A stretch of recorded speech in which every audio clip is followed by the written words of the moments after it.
You have definitely seen this image, but you have no idea what it symbolizes. At first glance, this structure seems to be the embodiment of absolute geometry, frozen in eternity, unaffected by time. One gets the impression that the object was originally designed as a monolithic, indestructible symbol of perfection, standing outside the laws of physics. However, a detailed study of the structure of the stone and the internal architecture points to a different reality.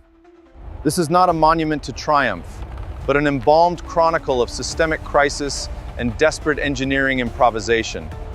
It is a story of sinking foundations, granite cracking under colossal pressure, a constant lack of oxygen in the working mines, and logistical collapses that threaten to halt the entire process.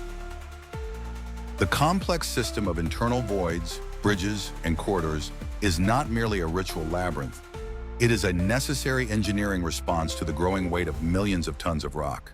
The object is not just a monument or a tomb, but a gigantic infrastructural mechanism. It is a chain of critical miscalculations, cracking granite beams above the king's chamber, sudden panic changes of plans, the operation of which has subjugated the economy of an entire state for decades. It was an unprecedented experiment in the concentration of resources and masses, where each subsequent level required new technological compromises. By the end of this study, it will become clear what physical forces are at work inside the structure right now, why the interior spaces have this particular configuration, and what price had to be paid for attempting to overcome the natural limits of material strength. But to understand these processes, we need to go back to the beginning, to a time when there were no ramps, no workers' villages, and no geometry on the limestone plateau. Only an uneven rocky foundation, constant winds, and an urgent need to turn an abstract idea into a physical volume. Creating a structure of this scale required a foundation capable of withstanding a load exceeding 6 million tons. Geological studies show that the choice of the Giza Plateau was dictated not so much by aesthetic or religious considerations as by the physical characteristics of the soil. The Macadam Formation limestone found here was dense enough to prevent catastrophic subsidence of the future structure. Preparing the site was a complex engineering task. The base of the pyramid, covering an area of more than 5 hectares, had to be leveled with minimal errors. The use of hydrostatic leveling, the creation of a system of trenches filled with water, probably made it possible to achieve a height difference of no more than 2 centimeters over hundreds of meters. This was a critically important procedure, as the slightest slope in the base would have led to serious structural deformations in the upper tiers. In order to save resources, the builders made a pragmatic decision. A natural rocky hill was left in the center of the leveled site. It took up a significant amount of space in the lower tiers of the structure, which reduced the number of blocks that needed to be cut, delivered, and laid. This integration of the natural landscape into the artificial structure was the first major compromise between the ideal plan and logistical reality. The bulk of the building material, about 2.3 million blocks, was extracted directly from the plateau in a horseshoe-shaped quarry surrounding the construction site. The process of cutting stone involved constantly overcoming the resistance of the material. The copper chisels and saws used at that time were relatively soft. When in contact with limestone, the tools quickly became blunt and deformed, requiring constant remelting and sharpening. This limitation in metal hardness gave rise to an accompanying logistical chain. To keep the forges running, enormous amounts of wood were required, which was a scarce resource in the desert. Delivering fuel for the furnaces became no less important a task than quarrying the stone itself. Thousands of people worked along the trenches in the quarry, cutting out blocks with wooden wedges that swelled when wet, breaking the rock along marked lines. The quarries were areas of extreme physical exertion. Fine limestone dust clogged the respiratory tract, the temperature in the quarry pits rose to critical levels, and the noise from the blows of the dolerite hammers was incessant. The scale of the extracted rock formed an artificial plateau relief, leaving deep scars in the stone that are still clearly visible today. To make the 5-hectare base perfectly flat, the engineers had to perform a real technical feat. Moving multi-ton blocks required overcoming the enormous friction that arose when the stone came into contact with the surface. In those days, wheels could not function effectively under such enormous weight on the unstable Egyptian soil. They would simply get stuck in the soft soil or collapse under the weight of the granite. The main means of transport for the builders were massive wooden sledges. Modern physical experiments and detailed archaeological findings confirm one important detail. The key element of this complex transportation system was ordinary water. A special worker always stood in front of the moving runners of the heavy sleds. He continuously poured water onto the hot sand or layer of clayey silt. This was not a random action or a simple ritual to make the work easier. Scientists have proven that when the right proportion of moisture is present between the grains of sand, capillary bridges form. These significantly increase the rigidity of the surface and create a sliding effect. Thanks to this technique, friction was reduced by almost half, allowing the blocks to be moved much faster. In this case, the utmost precision and skill of the waterer was important. The slightest miscalculation in the amount of water poured instantly made the sand viscous and sticky. In such a situation, the sleds instantly got stuck, and it was almost impossible to move them. A lack of water, on the other hand, caused the dry sand to simply pile up into a dense mound in front of the runners. This mound acted as a natural brake, completely blocking further movement. The transportation process required perfect coordination of the efforts of a huge number of people. Dozens of workers had to pull thick ropes in a single, precisely calibrated rhythm. Any delay by one of the pullers could lead to the sled tilting or the rope breaking.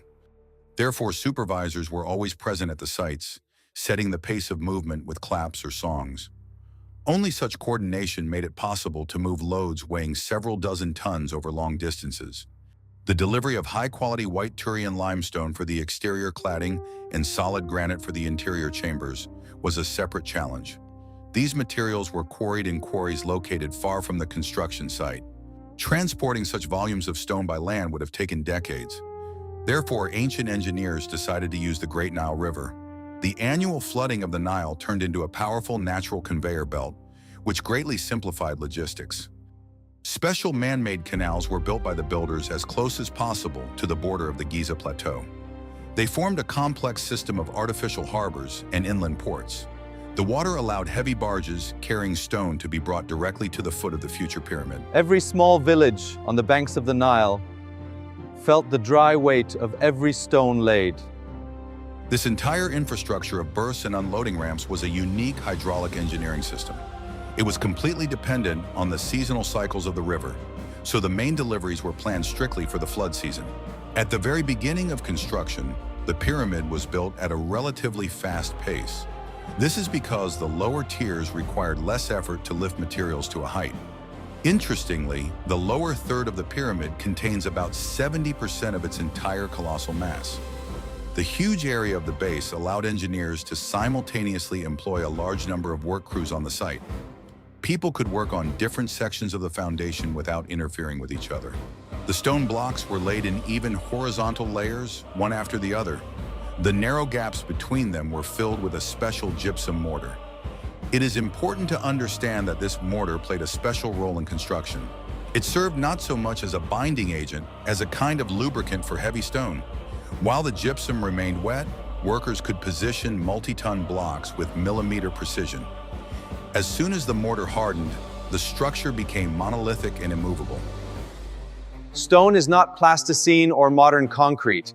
It never forgives rough interference with an already loaded structure.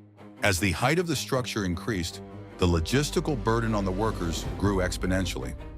Now the blocks had to be lifted higher and higher, rather than simply moved horizontally. This required the design and construction of a complex system of inclined ramps. Engineering models suggest that in the early stages, the Egyptians used massive external embankments. They encircled the pyramid, allowing workers to drag loads to the desired level. These embankments were colossal engineering structures in their own right, requiring special attention. They consisted of dense rubble, local desert clay, and gypsum production residues. Builders had to constantly reinforce these temporary roads to prevent them from collapsing under their own weight. The surface of the ramps was also regularly watered to prevent crumbling and create conditions for sleds to slide. The amount of work involved in constructing such embankments was sometimes comparable to the amount of work involved in building the pyramid itself. With each new layer laid, the total weight of the structure pressing down on the foundation increased.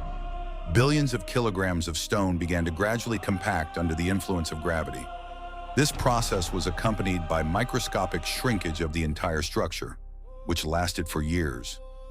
Huge structural stresses arose inside the structure, especially in the area of the inner chambers and passageways.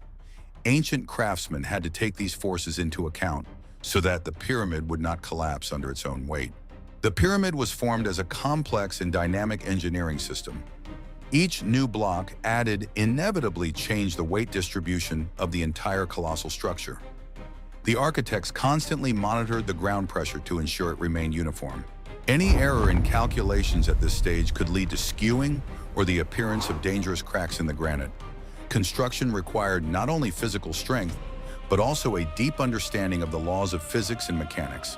The formation of internal voids in the ever-growing mass of stone was a task of exceptional engineering complexity. The descending corridor and deep underground chamber were carved out by builders directly into the solid mainland rock. This required backbreaking labor in conditions of catastrophic oxygen deprivation and a complete lack of natural light. The workers had to use copper tools which quickly became blunt against the hard rock and required constant sharpening. Ventilation of these narrow dead-end shafts remained a serious problem throughout the long cycle of work. The air below quickly became heavy and unbreathable due to the soot from oil lamps and dust from cutting stone. The craftsmen were forced to devise ways of pumping air in so that people could stay in the pit for at least a short time. Every advance into the depths of the rock came at the cost of enormous physical effort and required precise organization of shifts. A change in the original architectural plan, right in the middle of active construction, led to the creation of the unique ascending corridor. Along with it came the famous Great Gallery, which still amazes the imagination with its scale. The gallery is a magnificent example of a stepped or so-called false vault. In this design, each subsequent row of massive stones protrudes slightly above the previous one, gradually narrowing the space toward the ceiling. This well-thought-out shape allowed the enormous pressure of the upper layers of rock to be distributed effectively. The vault's design diverted the enormous weight from the empty space of the corridor to the sides, transferring the load to the main body of the pyramid. It was an ingenious solution that prevented the interior rooms from collapsing under the weight of millions of tons of limestone. Ancient architects intuitively understood the laws of force distribution, which would later be described by modern mechanics. The construction of these complex internal structures required truly precision work from stonemasons and engineers. The blocks in the gallery were laid with minimal gaps, often less than a fraction of a millimeter. Such accuracy was vital for the stability of the entire system. Any deviation from the blueprint, even the slightest, could lead to the instant collapse of the vault under the enormous pressure of the building's growing mass. The upper chamber was the true culmination of the entire interior architecture of the great structure. Precious pink Aswan granite was used to create and finish it. This material significantly surpasses ordinary limestone in terms of hardness and strength, but it was also much more difficult to work with. The granite blocks were delivered on special barges 800 kilometers down the river, which made them an incredibly expensive resource. The ceiling of this chamber consists of 9 colossal granite monoliths. Each beam weighs several dozen tons, which presented the builders with the extremely difficult task of lifting and installing them. The creation of a flat ceiling over an empty cavity in the very center of the huge structure created a critical point of stress. The entire weight of the layers of stone above pressed directly on these horizontal beams.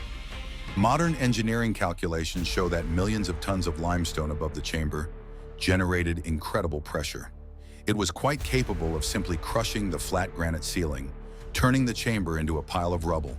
A thorough inspection of these beams today reveals the presence of deep and dangerous cracks.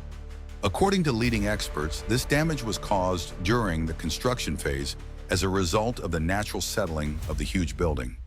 At that moment, the project was on the verge of complete disaster and internal collapse.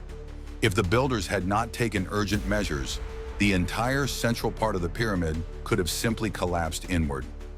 The engineers of antiquity had to find an urgent and reliable solution to save their work. They understood that the strength of the granite itself was not enough to support the weight of the entire mountain of stone above it. To decisively prevent collapse, a unique and complex system of unloading chambers was implemented. Directly above the main ceiling, the craftsmen built 5 small empty cavities.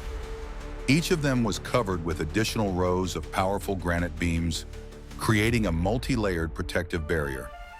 And at the very top of this structure, a massive gable roof was installed from huge limestone blocks placed at an angle. This incredible engineering structure successfully absorbed all the vertical pressure of the mass and redirected it diagonally. The weight was now transferred to the sides, deep into the solid core of the pyramid, bypassing the empty space of the chamber. In this way, the builders saved the burial chamber from inevitable destruction. This was achieved at the cost of significantly complicating the project and incurring enormous additional labor and time costs. The tomb of the great ruler was in danger of becoming a mass grave for everyone inside at any moment.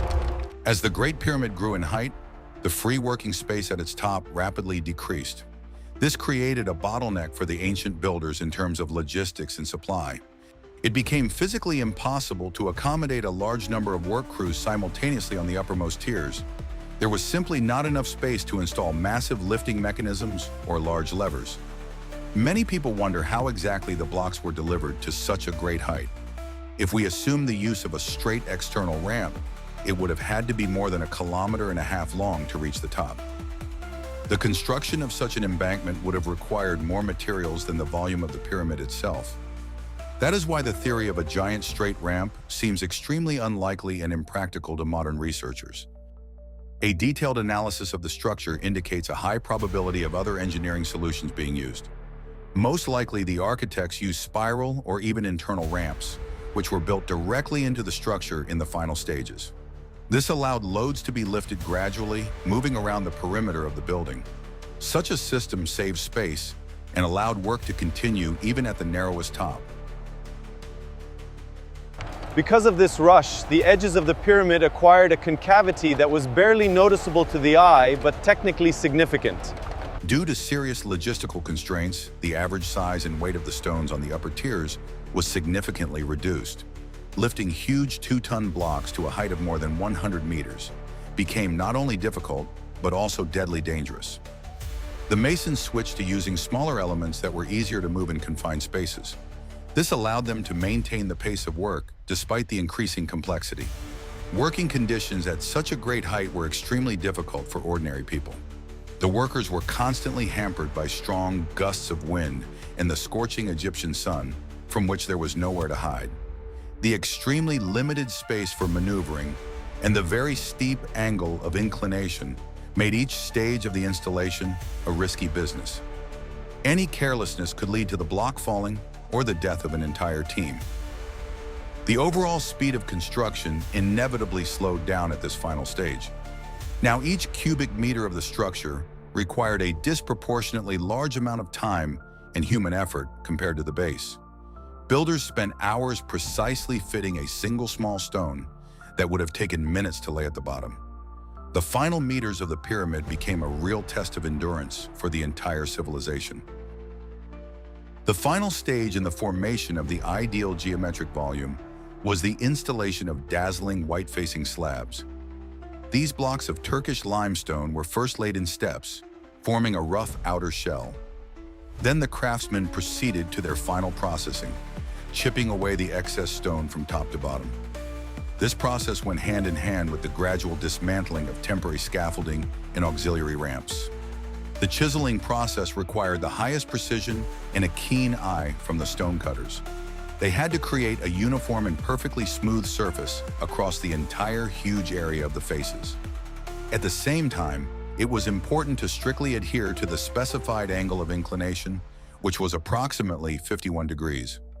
The slightest deviation would have disrupted the overall symmetry and spoiled the majestic appearance of the entire structure. A very interesting physical feature is the barely noticeable concavity of the faces of the entire pyramid. Modern laser measurements show that the sides of the structure are not actually perfectly flat. They have a small, almost imperceptible depression strictly in the center of each face. Thus, in essence, the Great Pyramid becomes a unique octagonal structure.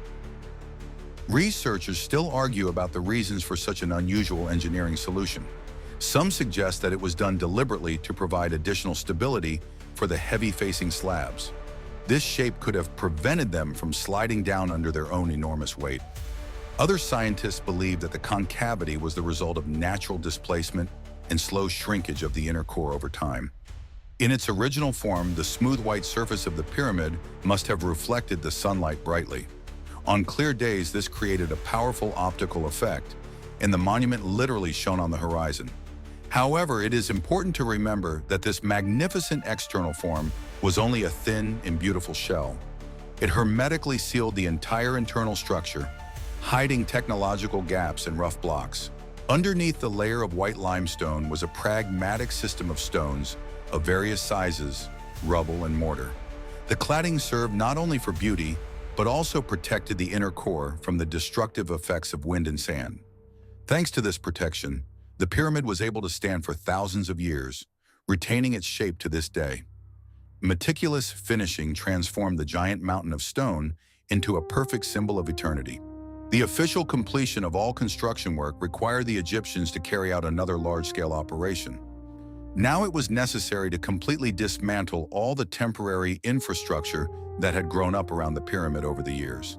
Huge amounts of auxiliary materials, such as unfired bricks, rubble, sand, and the remains of massive ramps, had to be carefully dismantled and removed far beyond the Giza Plateau.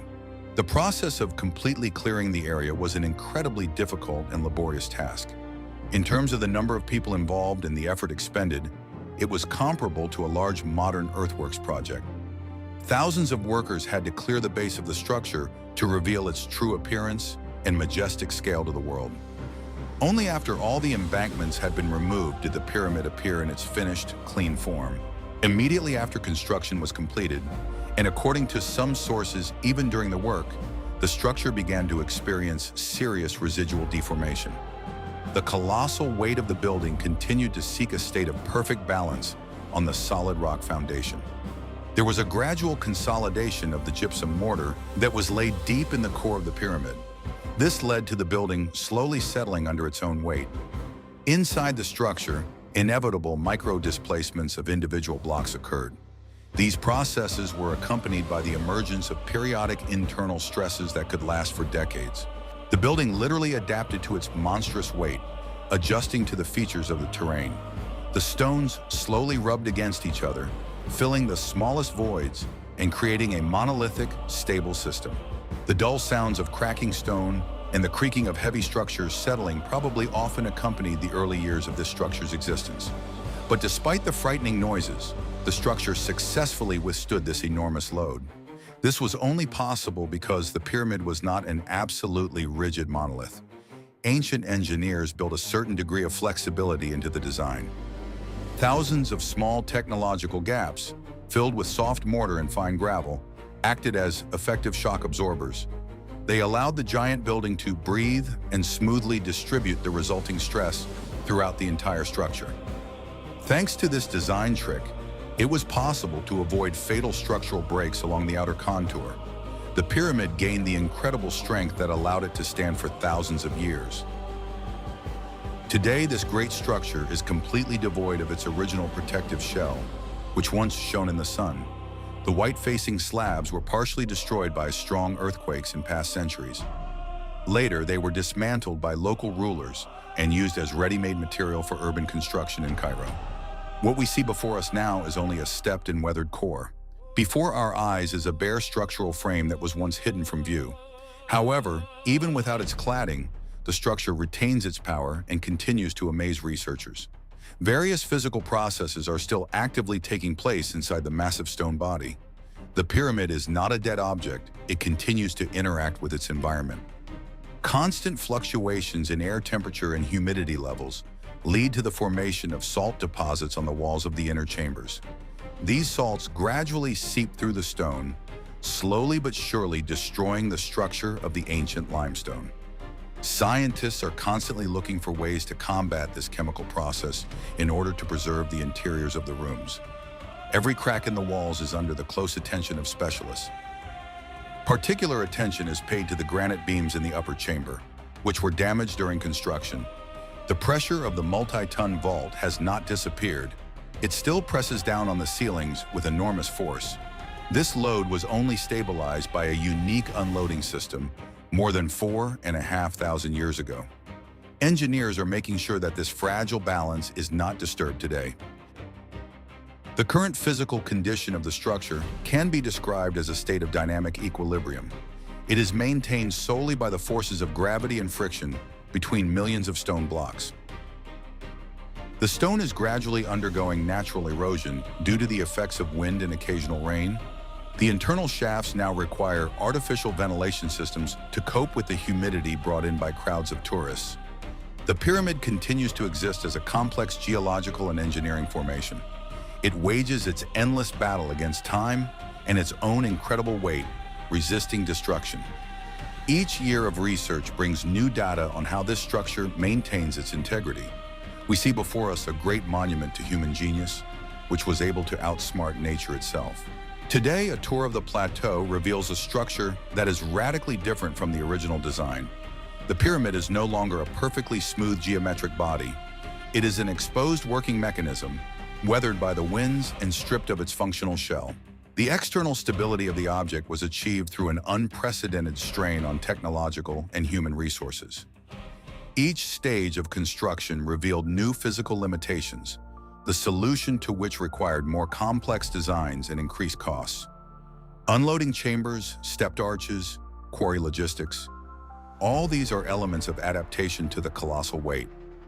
The scale of this structure lies not in its final silhouette, but in the amount of material that had to be moved and the forces of friction and pressure that had to be overcome. The history of the pyramid is encoded in the cracks in the granite slabs and in the worn copper tools. Ultimately, the structure survived not because of magic or perfect mathematics, but because of pragmatic compromises that allowed the rough mass of stone to find equilibrium on the brink of destruction. The cost of this equilibrium was decades of continuous work by the entire logistics system of the ancient state.